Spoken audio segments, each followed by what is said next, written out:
eyes will be on England this week as Prince Harry ties the knot with Meghan Markle. And while the royal watchers will be glued to every detail, singles may be wondering how they can find their own prince or princess charming, right? This morning, we are trying to help. And local professional matchmaker Athena Grace from It's Just Lunch, D.C. is here with some advice on how to attract a real-life version of your perfect partner without getting lost in the fairy tale hoopla of it all. Welcome her to the show. Thank you for being here. Thanks for having me. I guess the first question is does Prince or Princess Charming really exist? You know, the romantic in me likes to believe that they do, but the fairy tale itself is what doesn't exist. That true love, but we've got to let go of the idea of a fairy tale.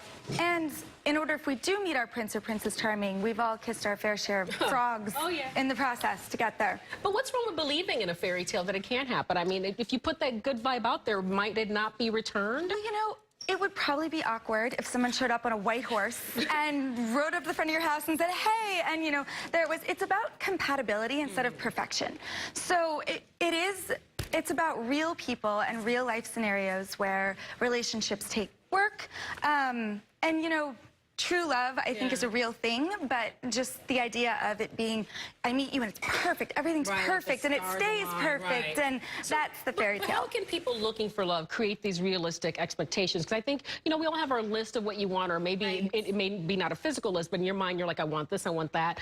How do we make sure that this is a realistic list and it's not something that's so far out there that you're never going to find that person? Right. Well, you know, a lot of times our clients at It's Just Lunch come with a list of checks box. They want all these things on the list. That's unrealistic, right?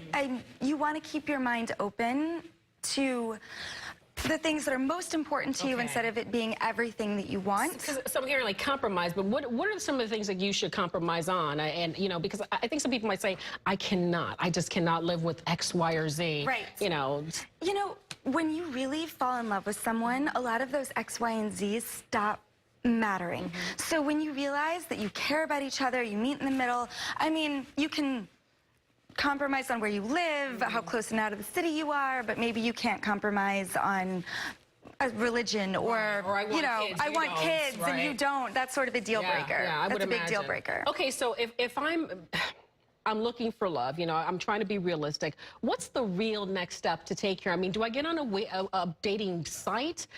Do I ask friends to fix me up? You know, it's about getting out of your comfort zone. So if you haven't met Prince or Princess Charming, why not? Are you going to the same coffee shop or the same bar, the same group of friends? It's about getting outside that circle.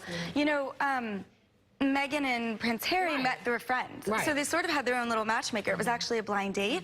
So ask friends. It's okay, right?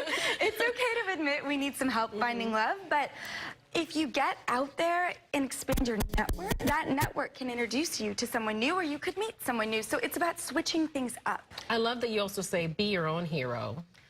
Really, it's self-love. It might sound cliche, but you have to love yourself first. Absolutely. Two healthy, happy people coming together and just making life even better being together, you attract what you give out. So if you love yourself, you're going to start bringing that type of person towards you that will love you as well, and who loves themselves. So it may not be the fairy tale in the sense of, you know, once upon a time, but I guess what I'm hearing is we can each create our own fairy tales based on rooting it in reality, if that makes any sense. And it's kind of a relief because I'm not perfect. It's good to know that he doesn't have to be perfect because you don't have to be perfect. And I'm sure in real life, Prince Harry is not perfect. And I love, and I know, and I love that you're saying, you know, just get out of your way, get out of the world, you know, because your perfect person may not look, it may not be the same color, may not be the same height, weight, whatever that you think. That's a big checklist box, actually, that people come in with. I want him to be tall, dark, and handsome.